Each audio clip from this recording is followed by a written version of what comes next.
съм израснал с войници, баща ми е офицер, майка ми е ефрейтор и просто като съм пораствал, нали, с тях, те са ме водили по поделения, по такива неща и просто това е моето нещо, което искам да правя, което ме кара да си харесвам работата. Просто машините, оръжията, като цяло защитата на България също. Обичам родината си, мечта ми е от малък да защитавам нашата страна и като цяло това искам да стана, това искам да правя.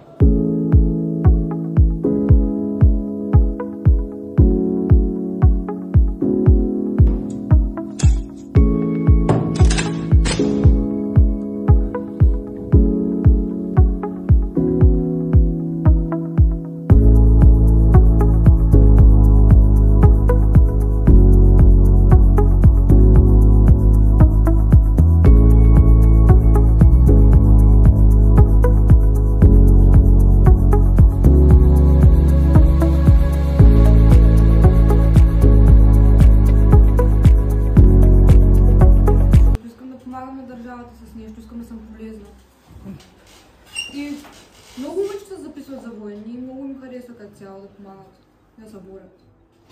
С униформа, с автомат, нещо подобно, с много хора, може би се запознавам с други хора, които ще науча нещо ново от тях, ще придобия някакъв друг опит, житейски опит също и просто ще мога да помагам.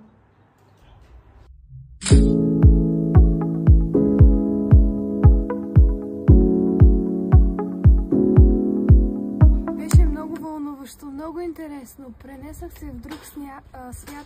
Адреналина беше страхотен, като хванах за първи път пушката. Разглобиха, но сега не съм се чувствала толкова щастливо, вълнуващо и вдъхновено. Много благодаря. Пак бих дошла.